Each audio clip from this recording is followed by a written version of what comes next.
ਰੋਜ਼ਾਨਾ ਲੋਕ ਨਾਲ ਟੀਵੀ ਦਾ ਸਪੈਸ਼ਲ ਪ੍ਰੋਗਰਾਮ ਖਬਰ ਸਵੇਰ ਦੇਖ ਰਹੇ ਹੋ ਤੁਸੀਂ। ਮੈਂ ਹਾਂ ਸੁਖਵਿੰਦਰ ਸਿੰਘ ਸਿੱਧੂ। ਪ੍ਰੋਗਰਾਮ ਦੇ ਵਿੱਚ ਗੱਲਬਾਤ ਕਰਾਂਗੇ ਪੰਜਾਬ ਦੀ ਸਿਆਸਤ ਦੇ ਨਾਲ ਜੁੜੀਆਂ ਕੁਝ ਅਹਿਮ ਤੇ ਵੱਡੀਆਂ ਖਬਰਾਂ ਤੇ। ਸਭ ਤੋਂ ਪਹਿਲਾਂ ਗੱਲਬਾਤ ਕਰਾਂਗੇ ਕਿ ਸੁਖਪਾਲ ਸਿੰਘ ਖਹਿਰਾ ਜਿਹੜੇ ਬਾਗੀ ਆਪ ਦੇ ਵਿਧਾਇਕਾਂ ਦੇ ਨਾਲ ਕਾਂਗਰਸ ਪਾਰਟੀ ਦੇ ਵਿੱਚ ਸ਼ਾਮਿਲ ਹੋਏ ਨੇ, ਉਸ ਤੋਂ ਬਾਅਦ ਕਾਂਗਰਸ ਦੇ ਵਿੱਚ ਵੱਡੀ ਬਗਾਵਤ ਉੱਠੀ ਹੈ, ਵੱਡੀ ਉਥਲ ਪੁਥਲ ਮੱਚੀ ਹੈ। ਕਿਉਂਕਿ ਰਾਣਾ ਗੁਰਜੀਤ ਸਿੰਘ ਜਿਹੜੇ ਨੇ ਕੈਪਟਨ ਅਮਰਿੰਦਰ ਸਿੰਘ ਦੇ ਕਰੀਬੀ ਮੰਨੇ ਜਾਂਦੇ ਸੀ, ਉਹਨਾਂ ਨੂੰ ਜੇਕਰ ਕੋਈ ਮੰਤਰੀ ਦੇ ਅਹੁਦੇ ਤੋਂ ਲਾਹੁਣ ਦਾ ਵਿੱਚ ਵੱਡਾ ਰੋਲ ਸੀ ਤਾਂ ਸੁਖਪਾਲ ਸਿੰਘ ਖਹਿਰੇ ਦਾ ਸੀ। ਤਾਂ ਹੁਣ ਕਪੂਰਥਲਾ ਤੇ ਭੁਲੱਥ ਹਲਕੇ ਦੇ ਵਿੱਚ ਵੱਡੀ ਉਥਲ ਪੁਥਲ ਮੱਚੀ ਹੈ। ਵੱਡੇ ਪੱਧਰ ਤੇ ਜਿਹੜੀ ਬਾਗੀ ਸੁਰ ਉੱਠੇ ਨੇ ਸੁਖਪਾਲ ਸਿੰਘ ਖਹਿਰਾ ਤੇ ਕੈਪਟਨ ਅਮਰਿੰਦਰ ਸਿੰਘ ਦੇ ਖਿਲਾਫ। ਕੀ ਕੁਝ ਇਹ ਗੱਲਾਂ ਨੇ, ਕੀ ਕੁਝ ਪੂਰਾ ਮਾਮਲਾ, ਇਸ ਪੂਰੇ ਮਾਮਲੇ ਤੇ ਗੱਲਬਾਤ ਕਰਾਂਗੇ। ਉਸ ਤੋਂ ਬਾਅਦ ਗੱਲਬਾਤ ਕਰਾਂਗੇ ਕਿ ਕੈਪਟਨ ਅਮਰਿੰਦਰ ਸਿੰਘ ਦੇ ਉੱਪਰ ਹੁਣ ਨਵਜੋਤ ਕੌਰ ਸਿੱਧੂ ਦੇ ਵੱਲੋਂ ਜਿਹੜੇ ਸਿੱਧੇ ਤੌਰ ਤੇ ਸ਼ਬਦੀ ਵਾਰ ਸਾਧੇ ਗਏ ਆ, ਸਵਾਲ ਚੁੱਕੇ ਗਏ ਉਹਨਾਂ ਦੀ ਸਰਕਾਰ ਦੇ ਉੱਪਰ। ਤੇ ਵੱਡੀ ਗੱਲ ਇਹ ਹੈ, ਚੋਣ ਲੜਨ ਬਾਰੇ ਵੱਡਾ ਐਲਾਨ ਕੀਤਾ ਗਿਆ। ਕੀ ਇਹ ਐਲਾਨ ਹੈ ਨਵਜੋਤ ਕੌਰ ਸਿੱਧੂ ਦੇ ਵੱਲੋਂ ਕੀਤਾ ਗਿਆ, ਇਹ ਤੇ ਚਰਚਾ ਕਰਾਂਗੇ। ਤੇ ਉਸ ਤੋਂ ਬਾਅਦ ਗੱਲਬਾਤ ਕਰਾਂਗੇ ਕਿ ਕੈਪਟਨ ਅਮਰਿੰਦਰ ਸਿੰਘ ਦੀਆਂ ਮੁਸ਼ਕਲਾਂ ਵਧਦੀਆਂ ਹੋਈਆਂ ਦਿਖਾਈ ਦੇ ਰਹੀਆਂ ਨੇ।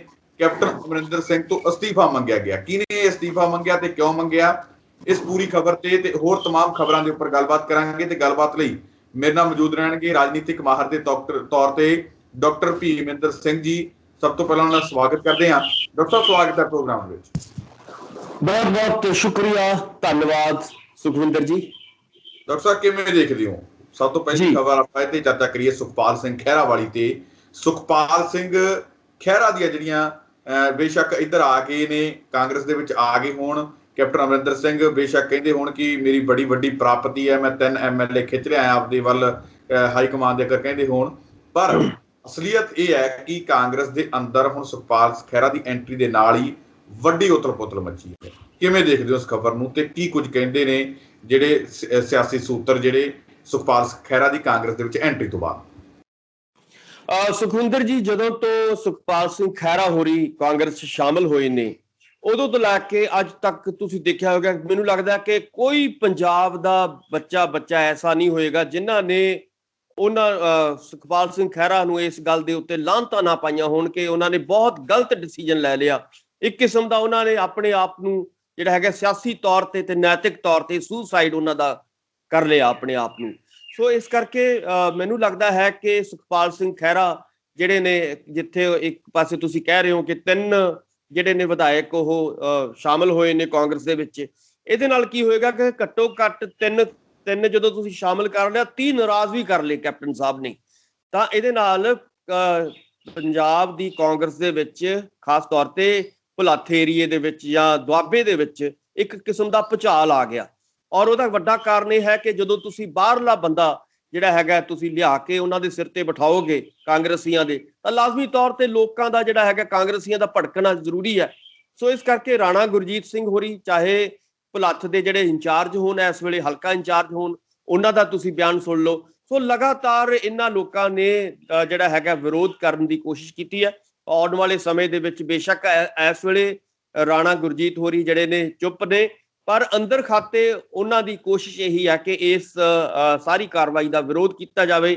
ਜਦੋਂ ਇਹ 1-2 ਦਿਨ ਜਦੋਂ ਹੋ ਗਏ, ਅੱਗੇ ਲੰਘੇ, ਤਾਂ ਲਾਜ਼ਮੀ ਤੌਰ ਤੇ ਰਾਣਾ ਗੁਰਜੀਤ ਜਿਹੜਾ ਉਹਨਾਂ ਦਾ ਵਿਰੋਧ ਸਾਹਮਣੇ ਆਏਗਾ ਆਉਣ ਵਾਲੇ ਦਿਨਾਂ ਦੇ ਵਿੱਚ, ਤੁਸੀਂ ਦੇਖੋਗੇ।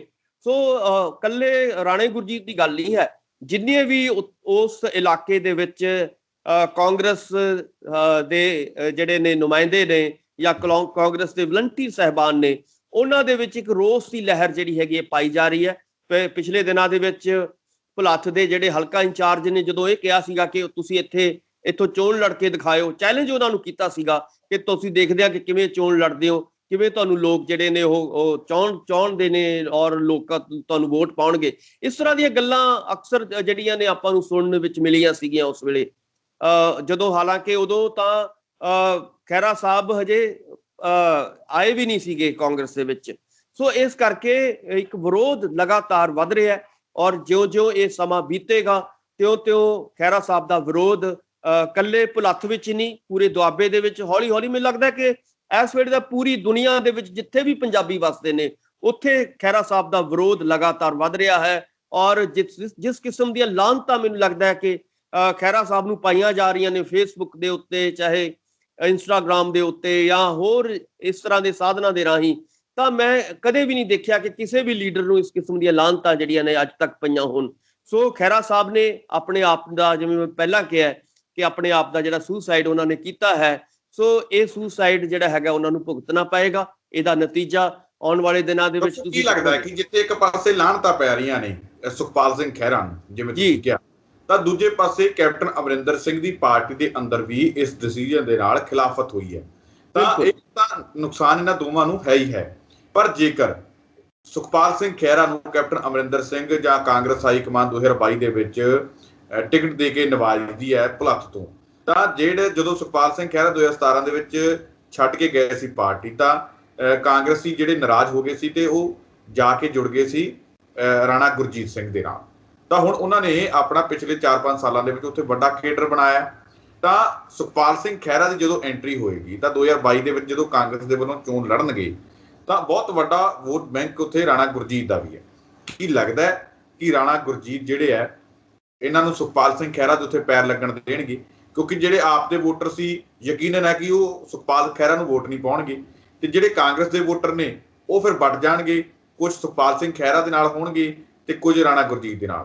ਕੀ ਲੱਗਦਾ ਹੈ ਕਿ ਸੁਖਪਾਲ ਖਹਿਰਾ ਦੇ ਉੱਥੇ ਪੈਰ ਜੰਮ ਪਾਉਣਗੇ? ਆਪਣੀ ਸਿਆਸਤ ਜਿਹੜੀ ਜ਼ਮੀਨ ਖੋਈ ਹੋਈ ਹੈ ਸੁਖਪਾਲ ਸਿੰਘ ਖਹਿਰਾ ਉੱਥੇ ਵਾਪਸ ਲੈ ਪਾਉਣਗੇ? ਸੁਖਵਿੰਦਰ ਜੀ, ਕਦੇ ਵੀ ਇਹ ਸੰਭਵ ਨਹੀਂ ਹੁੰਦਾ ਕਿ ਤੁਸੀਂ ਬਿਲਕੁਲ ਨਵੇਂ ਜਦੋਂ ਜਾਂਦੇ ਹੋ, ਨਵੇਂ ਔਰ ਤੁਹਾਡੇ ਪੈਰ ਲੱਗ ਜਾਣ। ਇਹ ਕਦੇ ਵੀ ਸੰਭਵ ਨਹੀਂ ਹੁੰਦਾ। ਤੁਹਾਨੂੰ ਪੈਰ ਜਮਾਉਣ ਦੇ ਲਈ ਸਮਾਂ ਚਾਹੀਦਾ ਹੁੰਦਾ ਹੈ, ਤੁਹਾਨੂੰ ਕਾਡਰ ਚਾਹੀਦਾ, ਤੁਹਾਨੂੰ ਲੋਕ ਚਾਹੀਦੇ ਨੇ, ਔਰ ਉਹਦੇ ਲਈ ਸਮਾਂ ਲੱਗਦਾ ਇੱਕਦਮ ਹੀ, ਕਿਉਂਕਿ ਸਾਰੀਆਂ ਤਸਵੀਰਾਂ ਬਦਲੀਆਂ ਨੇ, ਪਾਰਟੀ ਸ਼ਿਫਟ ਹੋਈ ਹੈ, ਵੱਡਾ ਸ਼ਿਫਟ ਹੋਇਆ ਹੈ ਖਹਿਰਾ ਸਾਹਿਬ ਦਾ। ਤਾਂ ਲਾਜ਼ਮੀ ਤੌਰ ਤੇ ਜਿਹੜੇ ਉੱਥੇ ਪੁਰਾਣੇ ਲੋਕ ਨੇ, ਖਾਸ ਤੌਰ ਤੇ ਰਾਣਾ ਗੁਰਜੀਤ ਜੀ ਨੇ ਉਹਨਾਂ ਦੇ ਇਲਾਕੇ ਦੇ ਵਿੱਚ, ਤਾਂ ਕਦੇ ਵੀ ਉਹ ਨਹੀਂ ਚਾਹਣਗੇ ਕਿ ਖਹਿਰਾ ਸਾਹਿਬ ਦੇ ਪੈਰ ਲੱਗਣ। ਇਸ ਕਰਕੇ ਮੈਨੂੰ ਇਹ ਲੱਗਦਾ ਕਿ ਹੌਲੀ ਹੌਲੀ ਇੱਕ ਸਮਾਂ ਪਾ ਕੇ ਹੋ ਸਕਦਾ ਕਿ ਭੁਲੱਥ ਵੀ ਉਹਨਾਂ ਦੇ ਹੱਥਾਂ ਚੋਂ ਨਿਕਲ ਜਾਏ ਖਹਿਰਾ ਸਾਹਿਬ ਦੇ ਚੋਂ, ਕਿਉਂਕਿ ਉੱਥੇ ਵੀ ਉਹਨਾਂ ਨੂੰ ਲੱਗਣਾ ਹੈ ਕਿ ਜਿਵੇਂ ਆਪਾਂ ਨੂੰ ਪਤਾ ਹੈ ਕਿ ਕਿਸੇ ਵੇਲੇ ਉਹਨਾਂ ਨੇ ਆਪਣੀ ਭਰਜਾਈ ਨੂੰ ਸਰਪੰਚੀ ਦੀ ਚੋਣ ਲੜਾਈ ਸੀ, ਉਹ ਹਾਰ ਗਏ ਸੀਗੇ, ਤੁਹਾਨੂੰ ਵੀ ਯਾਦ ਹੋਏਗਾ। ਸੋ ਇਸ ਕਰਕੇ ਇਹ ਉਮੀਦ ਕੀਤੀ ਜਾਣੀ ਬਣਦੀ ਹੈ ਕਿ ਆਉਣ ਵਾਲੇ ਸਮੇਂ ਦੇ ਵਿੱਚ ਭੁਲੱਥ ਦੇ ਵਿੱਚੋਂ ਉਹਨਾਂ ਦੇ ਪੈਰ ਉਖੜ ਜਾਣ ਔਰ ਉਹ ਨਾ ਇੱਧਰ ਦੇ ਨਾ ਉੱਧਰ ਦੇ ਰਹਿਣ। ਔਰ ਮੈਨੂੰ ਲੱਗਦਾ ਹੈ ਕਿ ਹੁਣ ਤਾਂ ਉਹਨਾਂ ਨੇ ਪਾਰਟੀ ਛੱਡੀ ਹੈ, ਹੌਲੀ ਹੌਲੀ ਹੋ ਸਕਦਾ ਕਿ ਉਹ ਇੱਥੇ ਆ ਜਾਣ ਕਿ ਮੈਂ ਤਾਂ ਹੁਣ ਸਿਆਸਤ ਹੀ ਛੱਡ ਰਿਹਾ। ਸੋ ਇਦਾਂ ਦੀਆਂ ਸੰਭਾਵਨਾਵਾਂ ਖਹਿਰਾ ਸਾਹਿਬ ਦੀਆਂ ਕਿਤੇ ਨਾ ਕਿਤੇ ਦਿਖਾਈ ਦੇ ਰਹੀਆਂ ਨੇ ਕਿ ਜਿਉਂ ਉਹਨਾਂ ਦੀ ਨਿਰਾਸ਼ਾ ਵਧੇਗੀ, ਜਿਉਂ ਉਹਨਾਂ ਦਾ ਕਾਡਰ ਖੁੱਸੇਗਾ, ਤਿਉਂ ਉਹਨਾਂ ਦੇ ਮਨ ਦੀ ਜਿਹੜੀ ਮਾਨਸਿਕਤਾ ਉਹ ਵੀ ਬਦਲੇਗੀ ਔਰ ਉਹ ਹੌਲੀ ਹੌਲੀ ਹੋ ਸਕਦਾ ਕਿ ਸਿਆਸਤ ਨੂੰ ਹੀ ਅਲਵਿਦਾ ਕਹਿ ਦੇਣ। ਇਦਾਂ ਦੀਆਂ ਸੰਭਾਵਨਾਵਾਂ ਮੈਨੂੰ ਜ਼ਿਆਦਾ ਨਜ਼ਰ ਆਉਂਦੀਆਂ ਨੇ, ਕਿਉਂਕਿ ਕਾਂਗਰਸ ਦੇ ਵਿੱਚ ਜਿਸ ਕਿਸਮ ਦੀ ਭਵਿੱਖ ਦੀ ਆਸ ਲੈ ਕੇ ਉਹ ਗਏ ਨੇ, ਉਸ ਕਿਸਮ ਦੀ ਭਵਿੱਖ ਦੀ ਆਸ ਮੈਨੂੰ ਕਿਤੇ ਨਜ਼ਰ ਨਹੀਂ ਆ ਰਹੀ ਹੈ ਇਸ ਵੇਲੇ। ਹੋ ਸਕਦਾ ਕਿ ਕੱਲ ਨੂੰ ਉਹ, ਜੇ ਉਹਨਾਂ ਦੇ ਵਿੱਚ ਮਾਦਾ ਹੈ, ਜੇ ਉਹਨਾਂ ਦੇ ਵਿੱਚ ਸਬਰ ਸੰਤੋਖ ਹੈ, ਤਾਂ ਲਾਜ਼ਮੀ ਤੌਰ ਤੇ ਜੇ 10-20 ਸਾਲ ਉਹ ਹੋਰ ਕਾਂਗਰਸੀ ਸੇਵਾ ਕਰ ਸਕਦੇ ਨੇ, ਤਾਂ ਲਾਜ਼ਮੀ ਤੌਰ ਤੇ ਉਹਨਾਂ ਦੀਆਂ ਪੈਰ ਲੱਗਣ ਦੀਆਂ ਸੰਭਾਵਨਾਵਾਂ ਨੇ। ਜੇ ਉਹ ਅਗਲੀਆਂ 22 ਦੀਆਂ ਚੋਣਾਂ ਦੇ ਵਿੱਚ ਚਾਹੁੰਦੇ ਨੇ ਕਿ ਮੇਰੇ ਪੈਰ ਲੱਗ ਜਾਣ ਜਾਂ ਮੈਂ ਇੱਥੋਂ ਭੁਲੱਥ ਤੋਂ ਜਿੱਤ ਜਾਵਾਂਗਾ, ਇਦਾਂ ਦੀ ਕੋਈ ਸੰਭਾਵਨਾਵਾਂ ਮੈਨੂੰ ਨਜ਼ਰ ਨਹੀਂ ਆ ਰਹੀ ਸੁਖਵਿੰਦਰ ਜੀ ਇਸ ਵੇਲੇ। ਲੱਗਦਾ ਕਿ ਸੁਖਪਾਲ ਸਿੰਘ ਖਹਿਰਾ ਲੋਕਾਂ ਨੂੰ ਆਪਣੇ ਨਾਲ ਉੱਥੇ ਜਾ ਕੇ ਜੋੜ ਪਾਉਣਗੇ? ਕਿਉਂਕਿ ਕੀ ਕਹਿਣਗੇ ਲੋਕਾਂ ਨੂੰ ਜਾ ਕੇ ਖਹਿਰਾ? ਲੋਕ ਕਹਿਣਗੇ ਕਿ ਭਾਈ ਜਿਹੜੀਆਂ ਤੁਸੀਂ ਗੱਲਾਂ ਪਹਿਲਾਂ ਕੈਪਟਨ ਅਮਰਿੰਦਰ ਸਿੰਘ ਬਾਰੇ ਕਹਿੰਦੇ ਸੀ, ਖਾਸ ਕਰਕੇ ਉਹਨਾਂ ਦੇ ਪਾਕਿਸਤਾਨੀ ਦੋਸਤਾਂ ਬਾਰੇ ਵੀ ਤੁਸੀਂ ਨਿੱਜੀ ਜ਼ਿੰਦਗੀ ਤੇ ਵੀ ਜਿਹੜੇ ਕਮੈਂਟ ਕਰਦੇ ਰਹੇ ਹੋ, ਸਿੱਧੇ ਤੌਰ ਤੇ ਕੈਪਟਨ ਅਮਰਿੰਦਰ ਸਿੰਘ ਨੂੰ ਅਯੋਗ ਮੁੱਖ ਮੰਤਰੀ ਕਹਿੰਦੇ ਰਹੇ ਹੋ, ਤਾਂ ਅੱਜ ਤੁਸੀਂ ਕਹਿ ਰਹੇ ਹੋ ਕਿ ਕੈਪਟਨ ਅਮਰਿੰਦਰ ਸਿੰਘ ਦੇ ਵਰਗਾ ਕੋਈ ਬੰਦਾ ਹੀ ਹੈ ਨਹੀਂ, ਕੋਈ ਸੀਐਮ ਹੀ ਹੈ ਨਹੀਂ, ਇਹਦੇ ਤੋਂ ਬਿਨਾਂ ਕੋਈ ਬੇਅਦਬੀਆਂ ਦਾ ਇਨਸਾਫ ਨਹੀਂ ਦੇ ਸਕਦਾ। ਕੀ ਲੱਗਦਾ ਕਿ ਲੋਕ ਸਵਾਲ ਨਹੀਂ ਕਰਨਗੇ ਕਿ ਖਹਿਰਾ ਸਾਹਿਬ ਤੁਹਾਡੀ ਕਿਹੜੀ ਗੱਲ ਤੇ ਯਕੀਨ ਕਰੀਏ? ਸੁਖਵਿੰਦਰ ਜੀ, ਇੱਕ ਸਵਾਲ ਨਹੀਂ, ਬਹੁਤ ਵੱਡੇ ਸਵਾਲ ਜਿਹੜੇ ਨੇ ਇਸ ਵੇਲੇ ਲੋਕਾਂ ਨੇ ਚੁੱਕਣੇ ਵੀ ਸ਼ੁਰੂ ਕੀਤੇ ਨੇ। ਉਸੇ ਦਿਨ ਤੋਂ ਹੀ ਚੁੱਕਣੇ ਸ਼ੁਰੂ ਕਰਤੇ ਸੀ ਜਿਸ ਦਿਨ ਉਹਨਾਂ ਨੇ ਪਾਸਾ ਪਲਟਿਆ ਸੀਗਾ। ਸੋ ਇਸ ਕਰਕੇ ਜੇ ਖਹਿਰਾ ਸਾਹਿਬ ਸੋਚਦੇ ਨੇ ਕਿ ਮੈਂ ਲੋਕਾਂ ਨੂੰ ਲੰਬਾ ਸਮਾਂ ਬੁੱਧੂ ਬਣਾ ਕੇ ਇਦਾਂ ਹੀ ਜਿਹੜਾ ਹੈਗਾ ਆਪਣੀਆਂ ਸਪੀਚਾਂ ਦੇ ਨਾਲ ਲੋਕਾਂ ਨੂੰ ਭਰਮਾ ਲੂੰਗਾ, ਲੋਕਾਂ ਨੂੰ ਜਿਹੜਾ ਹੈਗਾ ਬੁੱਧੂ ਬਣਾ ਕੇ ਵੋਟਾਂ ਲੈ ਲੂੰਗਾ, ਇਹਦੀ ਕੋਈ ਹੁਣ ਸੰਭਾਵਨਾ ਨਹੀਂ ਲੱਗਦੀ। ਪਹਿਲਾਂ ਕਿਸੇ ਵੇਲੇ ਲੱਗਦੀ ਸੀ, ਜਦੋਂ ਉਹਨਾਂ ਨੇ ਆਪਣੀ ਪਾਰਟੀ ਵੀ ਬਣਾਈ ਜਾਂ ਉਹਨਾਂ ਨੇ ਆਮ ਆਦਮੀ ਪਾਰਟੀ ਨੂੰ ਛੱਡਿਆ ਸੀਗਾ, ਉਦੋਂ ਵੀ ਲੋਕਾਂ ਨੂੰ ਕਿਤੇ ਨਾ ਕਿਤੇ ਭਰੋਸਾ ਸੀਗਾ ਕਿ ਸ਼ਾਇਦ ਇਹ ਵਧੀਆ ਚੰਗੇ ਰਸਤੇ ਤੇ ਜਿਹੜੇ ਹੈਗਾ ਚੱਲ ਪੈਣਗੇ। ਪਰ ਜਿਉਂ-ਜਿਉਂ ਸਮਾਂ ਬੀਤਦਾ ਗਿਆ, ਤਿਉਂ-ਤਿਉਂ ਆਪਾਂ ਨੂੰ ਪਤਾ ਹੈ ਕਿ ਖਹਿਰਾ ਸਾਹਿਬ ਜਿਹੜੇ ਨੇ ਉਹ ਜਿਹੜੇ ਨੇ ਦੂਜੇ ਪਾਸੇ ਸ਼ਿਫਟ ਹੋਣ ਦੀਆਂ ਤਿਆਰੀਆਂ 'ਚ ਲੱਗੇ ਰਹੇ ਔਰ ਲਗਾਤਾਰ ਉਹਨਾਂ ਦਾ ਜਿਹੜਾ ਭਵਿੱਖ ਸੀਗਾ ਉਹ ਡਾਵਾਂਡੋਲ ਹੁੰਦਾ ਰਿਹਾ। ਸੋ ਹੁਣ ਤਾਂ ਆ ਕੇ ਉਹਨਾਂ ਨੇ ਮਤਲਬ ਇੱਕ ਕਿਸਮ ਦਾ ਸੁਸਾਈਡ ਹੀ ਜਿਹੜਾ ਹੈਗਾ ਕਰ ਲਿਆ, ਖੁਦਕੁਸ਼ੀ ਕੀਤੀ, ਆਪਣੀ ਨੈਤਿਕ ਤੌਰ ਤੇ ਵੀ ਔਰ ਆਪਣੀ ਸਿਆਸੀ ਤੌਰ ਤੇ ਵੀ। ਸੋ ਇਸ ਕਰਕੇ ਜਿਵੇਂ ਤੁਸੀਂ ਕਹਿ ਰਹੇ ਹੋ ਕਿ ਲੋਕ ਜਿਹੜੇ ਨੇ, ਲੋਕ ਬਹੁਤ ਸਿਆਣੇ ਹੋ ਚੁੱਕੇ ਨੇ ਔਰ ਲੋਕਾਂ ਕੋਲੇ ਵੀਡੀਓਜ਼ ਜਿਹੜੀਆਂ ਨੇ ਉਹਨਾਂ ਦੀਆਂ ਅਵੇਲੇਬਲ ਨੇ, ਜਿਹਦੇ ਵਿੱਚ ਉਹਨਾਂ ਨੇ ਬਕਾਇਦਾ ਤੌਰ ਤੇ ਕੈਪਟਨ ਸਾਹਿਬ ਨੂੰ ਜੋ ਪਹਿਲਾਂ ਕਿਹਾ ਸੀਗਾ, ਜੋ ਹੁਣ ਉਹ ਕਹਿ ਰਹੇ ਨੇ ਕੈਪਟਨ ਸਾਹਿਬ ਬਾਰੇ, ਸੋ ਇਹ ਸਾਰੀਆਂ ਲੋਕਾਂ ਨੂੰ ਹੁਣ ਪਤਾ ਲੱਗ ਚੁੱਕਿਆ, ਐਕਸਪੋਜ਼ ਹੋ ਚੁੱਕੇ ਨੇ ਖਹਿਰਾ ਸਾਹਿਬ ਬੁਰੀ ਤਰ੍ਹਾਂ। ਮੈਨੂੰ ਲੱਗਦਾ ਕਿ ਕੋਈ ਵੀ ਲੀਡਰ ਇੰਨਾ ਐਕਸਪੋਜ਼ ਨਹੀਂ ਹੋਇਆ ਜਿੰਨੇ ਇਸ ਵੇਲੇ ਖਹਿਰਾ ਸਾਹਿਬ ਪੰਜਾਬ ਦੇ ਵਿੱਚ ਹੋ ਚੁੱਕੇ ਨੇ।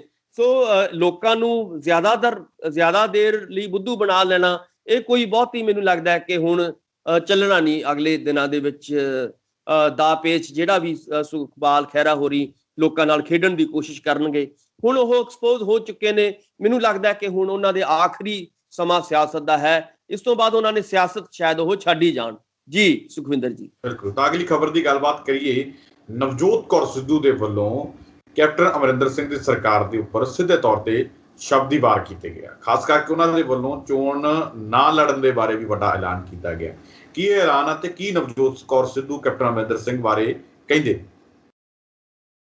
ਸੁਖਵਿੰਦਰ ਜੀ, ਨਵਜੋਤ ਕੌਰ ਸਿੱਧੂ ਪਿਛਲੇ ਲੰਮੇ ਸਮੇਂ ਤੋਂ, ਜਿਉਂ ਆਪਾਂ ਨੂੰ ਪਤਾ ਹੈ ਕਿ ਨਵਜੋਤ ਸਿੱਧੂ ਹੋਰੀ ਜਿਹੜੇ ਨੇ ਉਹ ਵੀ ਲਗਾਤਾਰ ਸਰਕਾਰਾਂ ਦੇ ਉੱਤੇ, ਖਾਸ ਤੌਰ ਤੇ ਕੈਪਟਨ ਸਾਹਿਬ ਦੇ ਉੱਤੇ ਲਗਾਤਾਰ ਆਪਣੇ ਜਿਹੜੇ ਨੇ ਪ੍ਰੈਸ਼ਰ ਬਣਾਉਂਦੇ ਰਹੇ ਨੇ ਔਰ ਸਵਾਲ ਉਠਾਉਂਦੇ ਰਹੇ ਨੇ। ਇਸੇ ਤਰ੍ਹਾਂ ਦੀ ਕਾਰਵਾਈ ਜਿਹੜੇ ਨੇ ਪਿਛਲੇ ਦਿਨਾਂ ਤੋਂ ਲੰਮੇ ਸਮੇਂ ਤੋਂ ਉਹ ਜਿਹੜੇ ਨੇ ਪਟਿਆਲੇ ਦੇ ਵਿੱਚ ਆ ਕੇ ਅੰਮ੍ਰਿਤਸਰ ਤੋਂ ਉਹਨਾਂ ਨੇ ਏਰੀਆ ਆਪਣਾ ਜਿਹੜਾ ਹੈਗਾ ਸ਼ਿਫਟ ਕੀਤਾ ਹੈ ਔਰ ਪਟਿਆਲੇ ਦੇ ਵਿੱਚ ਉਹ ਹੁਣ ਆ ਚੁੱਕੇ ਨੇ ਔਰ ਪਟਿਆਲੇ ਦੇ ਵਿੱਚ ਲਗਾਤਾਰ ਉਹਨਾਂ ਦੀਆਂ ਸਰਗਰਮੀਆਂ ਸਾਨੂੰ ਦੇਖਣ ਨੂੰ ਮਿਲਦੀਆਂ ਨੇ। ਇਸ ਤੋਂ ਪਹਿਲਾਂ ਵੀ ਉਹਨਾਂ ਨੇ ਕੈਪਟਨ ਸਾਹਿਬ ਦੇ ਉੱਤੇ ਇਹ ਸਵਾਲ ਚੁੱਕੇ ਸੀਗੇ ਕਿ ਤੁਸੀਂ 4.5 ਸਾਲ ਹੋ ਗਏ, ਚਾਹੇ ਕਰੋਨਾ ਦਾ ਦੌਰ ਹੋਵੇ ਚਾਹੇ ਹੋਰ ਕੋਈ ਦੌਰ ਹੋਵੇ, ਤੁਸੀਂ ਪੰਜਾਬ ਦੇ ਵਿੱਚ ਪੈਰ ਕਿਉਂ ਨਹੀਂ ਰੱਖਦੇ, ਇੱਥੇ ਆਉਂਦੇ ਕਿਉਂ ਨਹੀਂ, ਲੋਕਾਂ ਨੂੰ ਕਿਉਂ ਤੁਸੀਂ ਲਵਾਰਸ ਛੱਡਿਆ ਹੋਇਆ। ਇਸ ਤੋਂ ਪਹਿਲਾਂ ਵੱਡਾ ਬਿਆਨ ਉਹਨਾਂ ਦਾ ਆਇਆ ਸੀਗਾ, ਜਿਹੜਾ ਹੁਣ ਆਇਆ ਉਹਨਾਂ ਦਾ ਬਹੁਤ ਹੀ ਵੱਡਾ ਬਿਆਨ ਹੈ। ਇਸ ਕਰਕੇ ਇਹ ਇੰਪੋਰਟੈਂਟ ਹੈ, ਇਸ ਕਰਕੇ ਮਹੱਤਵਪੂਰਨ ਹੈ ਕਿਉਂਕਿ ਇਸ ਵੇਲੇ ਕਰੋਨਾ ਦਾ ਦੌਰ ਚੱਲ ਰਿਹਾ ਔਰ ਆਪਾਂ ਨੂੰ ਪਤਾ ਹੈ ਕਿ ਪੰਜਾਬ ਦੇ ਵਿੱਚ ਬਹੁਤ ਸਾਰੀਆਂ ਜਿਹੜੀਆਂ ਡੈਥਸ ਨੇ ਉਹ ਕਰੋਨਾ ਦੇ ਕਾਰਨ ਹੋਈਆਂ ਨੇ ਪਿਛਲੇ ਦਿਨਾਂ ਦੇ ਵਿੱਚ। ਔਰ ਵੱਡਾ ਕਾਰਨ ਡੈਥਸ ਦਾ ਇਹ ਰਿਹਾ ਕਿ ਕਿਸੇ ਨੂੰ ਆਕਸੀਜਨ ਨਹੀਂ ਮਿਲੀ, ਕਿਸੇ ਨੂੰ ਡਾਕਟਰੀ ਸਹਾਇਤਾ ਨਹੀਂ ਮਿਲੀ, ਕਿਸੇ ਨੂੰ ਵੈਂਟੀਲੇਟਰ ਨਹੀਂ ਮਿਲੇ, ਕਿਸੇ ਨੂੰ ਦਵਾਈਆਂ ਨਹੀਂ ਮਿਲੀਆਂ। ਸੋ ਇਸ ਤਰ੍ਹਾਂ ਦਾ ਜਿਹੜਾ ਹੈਗਾ ਸਿਲਸਿਲਾ ਪੰਜਾਬ ਦੇ ਵਿੱਚ ਚੱਲਦਾ ਰਿਹਾ ਕਿਉਂਕਿ ਨਵਜੋਤ ਕੌਰ ਜਿਹੜੇ ਸਿੱਧੂ ਨੇ ਉਹ ਖੁਦ ਇੱਕ ਡਾਕਟਰ ਨੇ, ਬਹੁਤ ਵੱਡੇ ਡਾਕਟਰ ਨੇ, ਪਟਿਆਲੇ ਦੇ ਵਿੱਚ ਬੜਾ ਵੱਡਾ ਨਾਂ ਉਹਨਾਂ ਦਾ ਐਜ਼ ਏ ਡਾਕਟਰ ਆਪਾਂ ਕਹਿ ਸਕਦੇ ਹਾਂ।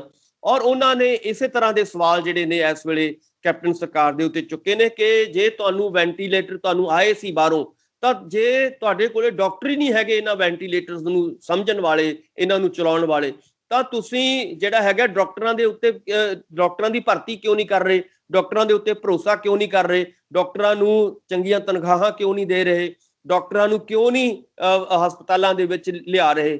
ਸੋ ਇਸ ਕਿਸਮ ਦੇ ਸਵਾਲ ਚੁੱਕਣੇ ਮੈਨੂੰ ਲੱਗਦਾ ਕਿ ਇਸ ਵੇਲੇ ਬਹੁਤ ਵੱਡੀ ਗੱਲ ਹੈ। ਇਸ ਤੋਂ ਇਲਾਵਾ ਜਿਹੜੇ ਵੈਕਸੀਨੇਸ਼ਨ ਦੇ ਵਿੱਚ ਜਿਹੜੇ ਘਪਲੇਬਾਜ਼ੀ ਹੋ ਰਹੀ ਹੈ, ਖਾਸ ਤੌਰ ਤੇ ਜਿਹੜੇ ਪ੍ਰਾਈਵੇਟ ਹਸਪੀਟਲਸ ਨੂੰ ਵੈਕਸੀਨੇਸ਼ਨ ਮਹਿੰਗੇ ਭਾਅ ਜਿਹੜੀ ਹੈਗੀ ਹੈ ਵੇਚੀ ਜਾ ਰਹੀ ਹੈ ਇਸ ਵੇਲੇ ਕਾਂਗਰਸ ਦੇ ਰਾਹੀਂ, ਤਾਂ ਇਸ ਉੱਤੇ ਵੱਡੇ ਸਵਾਲ ਚੁੱਕਣੇ ਮੈਨੂੰ ਲੱਗਦਾ ਹੈ ਕਿ ਨਵਜੋਤ ਕੌਰ ਸਿੱਧੂ ਹੋਰਾਂ ਨੇ ਬਹੁਤ ਇੱਕ ਇੰਪੋਰਟੈਂਟ ਆਪਣਾ ਜ਼ਿੰਮੇਵਾਰੀ ਆਪਣੀ ਨਿਭਾਈ ਹੈ ਔਰ ਪਟਿਆਲੇ ਦੇ ਵਿੱਚ ਰਹਿ ਕੇ ਉਹਨਾਂ ਨੇ ਕੈਪਟਨ ਸਾਹਿਬ ਦੀ ਸਰਕਾਰ ਨੂੰ ਚੈਲੰਜ ਕੀਤਾ ਹੈ। ਇਹ ਵੀ ਆਪਣੇ ਆਪ 'ਚ ਬਹੁਤ ਵੱਡੀ ਗੱਲ ਹੈ ਔਰ ਆਉਣ ਵਾਲੇ ਦਿਨਾਂ ਦੇ ਵਿੱਚ ਉਹ ਪਟਿਆਲੇ 'ਚ ਰਹਿ ਕੇ ਇਹ ਵੀ ਇਹੋ ਕਹਿ ਰਹੇ ਨੇ ਕਿ ਪਟਿਆਲੇ ਦਾ ਜਿਹੜੀ ਨਗਰ ਨਿਗਮ ਹੈ ਉਹਦੇ ਵਿੱਚ ਬਹੁਤ ਜ਼ਿਆਦਾ ਘਪਲੇਬਾਜ਼ੀ ਹੋ ਰਹੀ ਹੈ ਔਰ ਇਸ ਘਪਲੇਬਾਜ਼ੀ ਨੂੰ ਉਹ ਕਹਿੰਦੇ ਨੇ, ਸਰਕਾਰਾਂ ਦੇ ਵਿੱਚ ਉਹਨਾਂ ਨੇ ਇਹ ਗੱਲ ਕਹੀ ਕਿ ਬਹੁਤ ਜ਼ਿਆਦਾ ਘਪਲੇਬਾਜ਼ੀ ਹੋ ਰਹੀ ਹੈ ਤੇ ਔਰ ਵੱਡੇ ਪੱਧਰ ਤੇ ਕਹਿੰਦੇ ਪਟਿਆਲੇ ਦੇ ਵਿੱਚ ਸਭ ਤੋਂ ਜ਼ਿਆਦਾ ਹੋਈ ਹੈ। ਪਟਿਆਲੇ 'ਚ ਤਾਂ ਉਹ ਕਹਿੰਦੇ ਨੇ ਸਭ ਤੋਂ ਜ਼ਿਆਦਾ ਹੀ ਹੋ ਰਹੀ ਆ ਔਰ ਉਮੀਦ ਕੀਤੀ ਜਾਣੀ ਬਣਦੀ ਹੈ ਕਿ ਆਉਣ ਵਾਲੇ ਦਿਨਾਂ ਦੇ ਵਿੱਚ ਜੇ ਉਹ ਅਗਲੇ ਦਿਨਾਂ ਦੇ ਵਿੱਚ ਉਹ ਇੱਥੋਂ ਕੁਝ ਤਿਆਰੀ ਜੇ ਕਰ ਰਹੇ ਨੇ ਤਾਂ ਲਾਜ਼ਮੀ ਤੌਰ ਤੇ ਉਹ ਸਵਾਲ ਉਠਾਉਣਗੇ ਔਰ ਇੱਥੋਂ ਦੀ ਜਿਹੜੀ ਨਗਰ ਨਿਗਮ ਹੈ ਉਹਨੂੰ ਐਕਸਪੋਜ਼ ਕਰਨ ਦੀ ਕੋਸ਼ਿਸ਼ ਕਰਨਗੇ। ਸੋ ਇਸ ਕਰਕੇ ਇੱਕ ਕਹਿ ਦਿੱਤੀ ਗਈ ਹੈ ਕਿ ਮੈਂ ਚੋਣ ਨਹੀਂ ਲੜਾਂਗੀ ਕਿਉਂਕਿ ਕਹਿੰਦੇ ਕਿ ਨਵਜੋਤ ਸਿੰਘ ਸਿੱਧੂ ਜਿਹੜੇ ਪਹਿਲਾਂ ਸਾਫ਼ ਕਰ ਚੁੱਕਿਆ ਕਿ ਸਾਡੇ ਪਰਿਵਾਰ ਦੇ ਵਿੱਚੋਂ ਸਿਰਫ ਇੱਕ ਹੀ ਜੀ ਚੋਣ ਲੜੇਗਾ ਤੇ ਇਸ ਕਰਕੇ ਮੈਂ ਚੋਣ ਨਹੀਂ ਲੜਾਂਗੀ।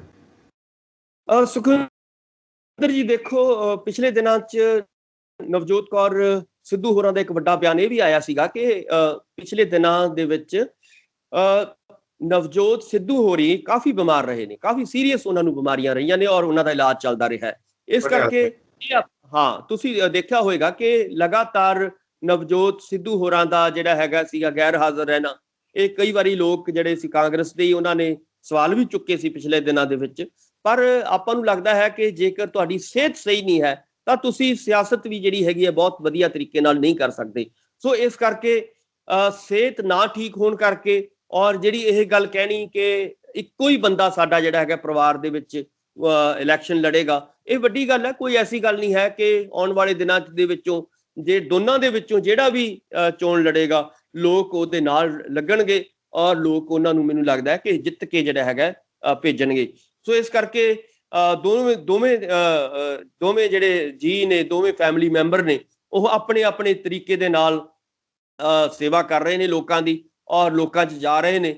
ਔਰ ਇਹ ਤਾਂ ਆਉਣ ਵਾਲਾ ਸਮਾਂ ਹੀ ਦੱਸੇਗਾ ਕਿ ਦੋਵਾਂ 'ਚੋਂ ਕੌਣ ਚੋਣ ਲੜਦਾ ਹੈ। ਇੱਕ ਚੋਣ ਜਿਹੜਾ ਹੈਗਾ ਜ਼ਰੂਰ ਲੜੇਗਾ। ਨਵਜੋਤ ਸਿੰਘ ਸਿੱਧੂ ਹੀ ਚੋਣ ਲੜਨਗੇ, ਪਰ ਉਮੀਦ ਕੀਤੀ ਜਾ ਰਹੀ ਸੀ ਇਹ ਕਿ ਜਿਸ ਤਰੀਕੇ ਦੇ ਨਾਲ ਇੱਥੇ ਪਟਿਆਲੇ ਦੇ ਵਿੱਚ ਡੇਰੇ ਲਾਏ ਨਵਜੋਤ ਸਿੰਘ ਸਿੱਧੂ ਨੇ, ਤਾਂ ਹੋ ਸਕਦਾ ਕਿ ਨਵਜੋਤ ਸਿੰਘ ਸਿੱਧੂ ਆਪ ਅੰਮ੍ਰਿਤਸਰ ਤੋਂ ਤੇ ਇੱਥੋਂ ਆਪਣੀ ਵਾਈਫ ਨੂੰ ਚੋਣ ਲੜਾਉਣ। ਤਾਂ ਇਹ ਚਰਚਾਵਾਂ ਦੇ ਉੱਪਰ ਉਹਨਾਂ ਦੇ ਵੱਲੋਂ ਵਿਰਾਮ ਲਗਾਇਆ ਗਿਆ, ਕਹਿੰਦੇ ਕਿ ਮੈਂ ਨਹੀਂ ਚੋਣ ਲੜਾਂਗੀ ਕਿਉਂਕਿ ਨਵਜੋਤ ਸਿੰਘ ਸਿੱਧੂ ਪਹਿਲਾਂ ਹੀ ਸਾਫ਼ ਕਰ ਚੁੱਕੇ, ਇੱਕ ਹੀ ਜੀ ਜਿਹੜਾ ਚੋਣ ਲੜੇਗਾ। ਤਾਂ ਅਗਲੀ ਖਬਰ ਦੀ ਆਪਾਂ ਗੱਲਬਾਤ ਕਰੀਏ ਤਾਂ ਕੈਪਟਨ ਅਮਰਿੰਦਰ ਸਿੰਘ ਦੀਆਂ ਮੁਸ਼ਕਲਾਂ ਜਿਹੜੀਆਂ ਲਗਾਤਾਰ ਵਧਦੀਆਂ ਜਾ ਰਹੀਆਂ ਨੇ। ਬੇਸ਼ੱਕ ਕਾਂਗਰਸ ਹਾਈ ਕਮਾਨ ਦੇ ਵੱਲੋਂ ਜਿਹੜੀ 3 ਮੈਂਬਰੀ ਕਮੇਟੀ ਬਣਾ ਲਈ ਗਈ ਸੀਗੀ, ਉਹਦੇ ਵੱਲੋਂ 5 ਦਿਨਾਂ ਦੇ ਅੰਦਰ ਮੁੱਖ ਮੰਤਰੀ ਤੋਂ ਲੈ ਕੇ MP, ਵਿਧਾਇਕ, ਮੰਤਰੀ ਸਾਰਿਆਂ ਤੋਂ ਜਿਹੜੇ ਹਾਰੇ ਹੋਏ ਜਿਹੜੇ ਕੁਝ ਲੀਡਰ ਨੇ ਉਹਨਾਂ ਤੋਂ ਵੀ ਪੁੱਛਗਿੱਛ ਲੈ ਕੇ ਜਿਹੜੀ ਪੂਰੀ ਰਿਪੋਰਟ ਹੈ, ਕਹਿੰਦੇ ਜਿਹੜੀ ਸੋਨੀਆ ਗਾਂਧੀ ਨੂੰ ਸੋਮਵਾਰ ਮੰਗਲਵਾਰ ਸੌਂਪ ਦਿੱਤੀ ਜਾਊਗੀ। ਤਾਂ ਹੋ ਸਕਦਾ ਕਿ 2 ਹਫ਼ਤਿਆਂ ਦੇ ਅੰਦਰ ਅੰਦਰ ਉਹਦਾ ਰਿਜ਼ਲਟ ਵੀ ਆ ਜਾਵੇ। ਪਰ ਫਿਰ ਵੀ ਜਿਹੜੀਆਂ ਬਾਗੀ ਸੁਰਾਂ ਕੈਪਟਨ ਅਮਰਿੰਦਰ ਸਿੰਘ ਦੇ ਖਿਲਾਫ ਉੱਠਣੀਆਂ ਬੰਦ ਨਹੀਂ ਹੋਈਆਂ। ਉੱਥੇ ਹੀ ਪ੍ਰਤਾਪ ਸਿੰਘ ਬਾਜਵਾ ਨੇ ਤਾਂ ਇੱਥੋਂ ਤੱਕ ਕਹੀ ਹੋਈ ਆ ਗੱਲ ਕਿ 45 ਦਿਨਾਂ ਦਾ ਕੈਪਟਨ ਅਮਰਿੰਦਰ ਸਿੰਘ ਨੂੰ ਅਲਟੀਮੇਟਮ ਹੈ, ਜੇਕਰ 1 ਮਹੀਨੇ ਦੇ ਅੰਦਰ ਉਹਨਾਂ ਵੱਲੋਂ ਕੁਝ ਕਰ ਲਿਆ ਜਾਂਦਾ ਜਾਂ ਨਹੀਂ, ਜਾਂ ਫਿਰ ਉਹ ਕਹਿੰਦੇ ਆਪਣਾ ਅਹੁਦਾ ਛੱਡ ਦੇਣ। ਸਿੱਧੇ ਤੌਰ ਤੇ ਉਹਨਾਂ ਦੇ ਵੱਲੋਂ ਕੈਪਟਨ ਅਮਰਿੰਦਰ ਸਿੰਘ ਦਾ ਅਸਤੀਫਾ ਮੰਗ ਲਿਆ ਗਿਆ। ਕਿਵੇਂ ਦੇਖਦੇ ਕੈਪਟਨ ਅਮਰਿੰਦਰ ਸਿੰਘ ਨਾਲ ਜਿਸ ਤਰੀਕੇ ਦੀ ਚੱਲ ਰਹੀ ਹੈ ਉਹਨਾਂ ਦੀ ਰੜਕਬਾਜੀ, ਕੀ ਲੱਗਦਾ ਕਿ ਕੈਪਟਨ ਅਮਰਿੰਦਰ ਸਿੰਘ ਦੇ ਲਈ ਹੁਣ ਇਹਨਾਂ ਮੁਸ਼ਕਲਾਂ 'ਚੋਂ ਪਾਰ ਪਾਉਣਾ ਔਖਾ ਹੈ? ਸੁਖਵਿੰਦਰ ਜੀ, ਆਪਾਂ ਕੱਲ ਵੀ ਗੱਲ ਕੀਤੀ ਸੀ ਕਿ ਇਸ ਵੇਲੇ ਪੰਜਾਬ ਦੀ ਕਾਂਗਰਸ ਦੇ ਵਿੱਚ 2 ਗਰੁੱਪ ਨਹੀਂ ਹੈਗੇ, ਜਿਹੜੀ ਕਿ ਅਕਸਰ ਇਹ ਕਿਹਾ ਜਾਂਦਾ ਕਿ 2 ਗਰੁੱਪ ਨੇ। ਮੈਨੂੰ ਇਹ ਲੱਗਦਾ ਹੈ ਕਿ ਕਈ ਗਰੁੱਪ ਨੇ, ਲਗਭਗ 5 ਗਰੁੱਪ ਨੇ ਜਿਹੜੇ ਕਿ ਇੱਕ ਦੂਜੇ ਨਾਲ ਖਹਿਬਾਜ਼ੀ ਜਿਨ੍ਹਾਂ ਦੀ ਚੱਲ ਰਹੀ ਹੈ, ਕਾਟੋ ਕਲੇਸ਼ ਚੱਲ ਰਿਹਾ ਹੈ। ਔਰ ਉਹਦੇ ਵਿੱਚ ਬਾਜਵਾ ਹੋਰਾਂ ਦਾ ਜਿਹੜਾ ਗਰੁੱਪ ਹੈ, ਪ੍ਰਤਾਪ ਸਿੰਘ ਬਾਜਵਾ ਹੋਰਾਂ ਦਾ, ਜਿਹਦੇ ਵਿੱਚ ਦੁੱਲੋ ਸਾਹਿਬ ਵੀ ਮੁੱਖ ਤੌਰ ਤੇ ਸ਼ਾਮਲ ਨੇ, ਇਹ ਇੱਕ ਬਹੁਤ ਤਕੜਾ ਗਰੁੱਪ ਹੈ, ਬਹੁਤ, ਕਿਉਂਕਿ ਆਪਣੇ ਆਪ ਨੂੰ ਟਕਸਾਲੀ ਕਾਂਗਰਸੀ ਕਹਾਉਂਦੇ ਨੇ ਔਰ ਇਹਨਾਂ ਦਾ ਮੰਨਣਾ ਹੈ ਕਿ ਸਾਡੇ ਕਰਕੇ ਅੱਜ ਇਹ ਕਾਂਗਰਸ ਇੱਥੇ ਤੱਕ ਪਹੁੰਚੀ ਹੈ ਤਾਂ ਉਹਦੇ ਵਿੱਚ ਇਹਨਾਂ ਪਰਿਵਾਰਾਂ ਦਾ ਔਰ ਉਹਨਾਂ ਦਾ ਰੋਲ ਜਿਹੜਾ ਹੈਗਾ ਬਹੁਤ ਵੱਡਾ ਹੈ। ਸੋ ਇਸ ਕਰਕੇ ਲਗਾਤਾਰ ਉਹ ਸਵਾਲ ਚੁੱਕਦੇ ਆ ਰਹੇ ਨੇ। ਪ੍ਰਤਾਪ ਸਿੰਘ ਬਾਜਵਾ ਹੋਰੀ ਤੁਸੀਂ ਦੇਖੋਗੇ ਪਿਛਲੇ ਲੰਮੇ ਸਮੇਂ ਤੋਂ, ਜਿਵੇਂ ਨਵਜੋਤ ਸਿੰਘ ਸਿੱਧੂ ਹੋਰੀ ਸਵਾਲ ਚੁੱਕਦੇ ਨੇ ਕੈਪਟਨ ਸਾਹਿਬ ਦੇ ਉੱਤੇ, ਉਸੇ ਤਰ੍ਹਾਂ ਦੇ ਸਵਾਲ ਜਿਹੜੇ ਨੇ ਪ੍ਰਤਾਪ ਸਿੰਘ ਬਾਜਵਾ ਪਿਛਲੇ ਲੰਮੇ ਸਮੇਂ ਤੋਂ ਕੈਪਟਨ ਸਾਹਿਬ ਦੀ ਸਰਕਾਰ ਦੇ ਉੱਤੇ ਚੁੱਕਦੇ ਰਹੇ ਨੇ। ਸੋ ਇਹੀ ਸਵਾਲ ਉਹਨਾਂ ਨੇ ਚੁੱਕਿਆ ਹੈ ਇਸ ਵੇਲੇ ਕਿ ਪਿਛਲੇ ਕੁਝ ਦਿਨਾਂ ਤੋਂ, ਕਿ ਜੇਕਰ 45 ਦਿਨਾਂ ਦੇ ਵਿੱਚ ਦੁੱਧ ਦਾ ਦੁੱਧ ਪਾਣੀ ਦਾ ਪਾਣੀ, ਉਹ ਜਿਹੜੀ ਬਰਗਾੜੀ ਦੀ ਰਿਪੋਰਟ ਹੈ ਔਰ ਉਹਦੇ ਵਿੱਚ ਨਹੀਂ ਫੈਸਲਾ ਵੱਡੇ ਲੈਂਦੇ, ਔਰ ਖਾਸ ਤੌਰ ਤੇ ਉਹਨਾਂ ਦਾ ਇਸ਼ਾਰਾ ਇਹ ਹੈ ਕਿ ਬਾਦਲ ਪਰਿਵਾਰ ਨੂੰ ਸਲਾਖਾਂ ਦੇ ਪਿੱਛੇ ਨਹੀਂ ਲੈ ਕੇ ਜਾਂਦੇ, ਉਨੀ ਦੇਰ ਅਸੀਂ ਤੁਹਾਨੂੰ 45 ਦਿਨਾਂ ਤੋਂ ਬਾਅਦ ਮਾਫ ਨਹੀਂ ਕਰਾਂਗੇ, ਜਾਂ ਤਾਂ ਤੁਸੀਂ ਸੱਤਾ ਛੱਡ ਦਿਓ। ਇਹ ਵੱਡੀ ਗੱਲ ਹੈ ਕਿ ਉਹਨਾਂ ਨੇ ਇਹ ਗੱਲ ਕਹੀ ਹੈ ਕਿ ਇਸ ਵੇਲੇ ਜਾਂ ਤਾਂ ਤੁਸੀਂ ਕੈਪਟਨ ਸਾਹਿਬ ਸੱਤਾ ਛੱਡੋ, ਜਾਂ ਫਿਰ ਤੁਸੀਂ ਬਰਗਾੜੀ ਜੋ ਲੋਕਾਂ ਦੇ ਨਾਲ ਵਾਅਦਾ ਕੀਤਾ ਸੀਗਾ, ਉਹਨਾਂ ਨੇ ਇਹ ਵੀ ਕਿਹਾ ਕਿ ਤੁਸੀਂ ਇਸ ਲਈ ਸੱਤਾ 'ਚ ਆਏ ਸੀਗੇ, ਲੋਕਾਂ ਨੇ ਤੁਹਾਨੂੰ ਵੋਟਾਂ ਇਸ ਲਈ ਪਾਈਆਂ ਸੀਗੀਆਂ ਕਿ ਤੁਸੀਂ ਬਰਗਾੜੀ ਕਾਂਡ ਦਾ ਦੁੱਧ ਦਾ ਦੁੱਧ ਪਾਣੀ ਦਾ ਪਾਣੀ ਕਰੋਗੇ, ਲੋਕਾਂ ਨਾਲ ਨਿਆਂ ਕਰੋਗੇ। ਕਿਉਂਕਿ ਹੁਣ ਜੂਨ ਦਾ ਮਹੀਨਾ ਹੈ, ਆਪਾਂ ਨੂੰ ਵੀ ਪਤਾ ਹੈ ਕਿ ਜੂਨ ਦਾ ਮਹੀਨਾ ਖਾਸ ਤੌਰ ਤੇ ਬਰਗਾੜੀ ਕਾਂਡ ਹੋਵੇ, ਚਾਹੇ 84 ਦਾ ਜਿਹੜਾ ਹੈਗਾ ਕਤਲੇਆਮ ਹੋਵੇ, ਚਾਹੇ 84 ਦੇ ਵਿੱਚ ਜਿਹੜਾ ਬਲੂ ਸਟਾਰ ਦੀ ਜਿਹੜੀ ਕਾਰਵਾਈ ਹੋਈ ਹੋਵੇ।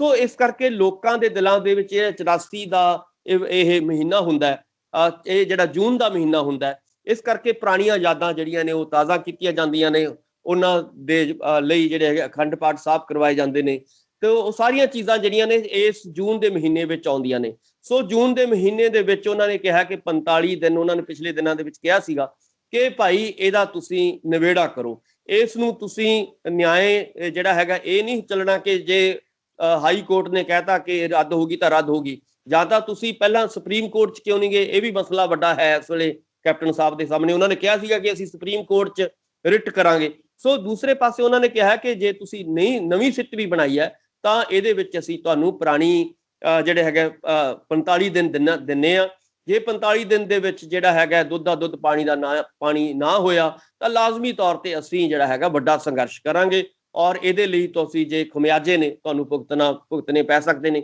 ਸੋ ਅੰਦਰੋਂ ਬੜੀਆਂ ਵੱਡੀਆਂ ਆਵਾਜ਼ਾਂ, ਕਹਿਣ ਦਾ ਮਤਲਬ ਇਹ ਹੈ ਸੁਖਵਿੰਦਰ ਜੀ ਕਿ ਪੰਜਾਬ ਦੀ ਕਾਂਗਰਸ ਦੇ ਵਿੱਚੋਂ ਹੀ ਇਸ ਵੇਲੇ ਕੈਪਟਨ ਸਾਹਿਬ ਦੇ ਉੱਤੇ ਬਹੁਤ ਵੱਡੇ ਜਿਹੜੇ ਨੇ ਸਵਾਲ ਖੜੇ ਕੀਤੇ ਜਾ ਰਹੇ ਨੇ, ਚਾਹੇ ਉਹ ਬਾਜਵਾ ਸਾਹਿਬ ਕਰ ਰਹੇ ਹੋਣ, ਚਾਹੇ ਉਹ ਬਾਕੀ ਵਿਧਾਇਕ ਜਿਨ੍ਹਾਂ ਨੇ ਆਪਾਂ ਨੂੰ, ਤੁਸੀਂ 5 ਦਿਨ ਦੀ ਗੱਲ ਕੀਤੀ ਹੈ ਜਿਹੜਾ ਮੰਥਨ ਹੋਇਆ, 5 ਦਿਨਾਂ ਦੇ ਵਿੱਚ ਵੀ ਇਹ ਸਾਰੀਆਂ ਚੀਜ਼ਾਂ ਜਿਹੜੀਆਂ ਨੇ ਖੰਗਾਲੀਆਂ ਗਈਆਂ ਨੇ, ਇਹਨਾਂ ਦੇ ਬਾਰੇ ਮੰਥਨ ਕੀਤਾ ਗਿਆ ਹੈ ਕਿ ਕਿਹੜੀ ਗੱਲ ਦੇ ਉੱਤੇ ਜਿਹੜੀ ਕੈਪਟਨ ਸਾਹਿਬ ਦੀ ਅਸਫਲਤਾ ਰਹੀ ਹੈ, ਕਿਹੜੀਆਂ ਗੱਲਾਂ ਦੇ ਉੱਤੇ ਫੇਲ ਹੁੰਦੇ ਰਹੇ ਨੇ ਉਹ, ਔਰ ਕਿਹੜੀਆਂ ਲੋਕਾਂ ਦੇ ਨਾਲ ਉਹਨਾਂ ਨੇ ਜਿਹੜੇ ਵਾਅਦੇ ਕੀਤੇ ਸੀਗੇ ਕਿਹੜੇ ਪੂਰੇ ਕੀਤੇ ਨੇ, ਕਿਹੜੇ ਨਹੀਂ ਕੀਤੇ। ਇਹ ਸਾਰਾ ਮੰਥਨ ਮੈਨੂੰ ਲੱਗਦਾ ਕਿ ਪਿਛਲੇ ਜਿਹੜੇ 5 ਦਿਨ ਵਾਪਰੇ ਨੇ ਉਹਨਾਂ ਦੇ ਵਿੱਚ ਹੋ ਚੁੱਕੇ ਨੇ।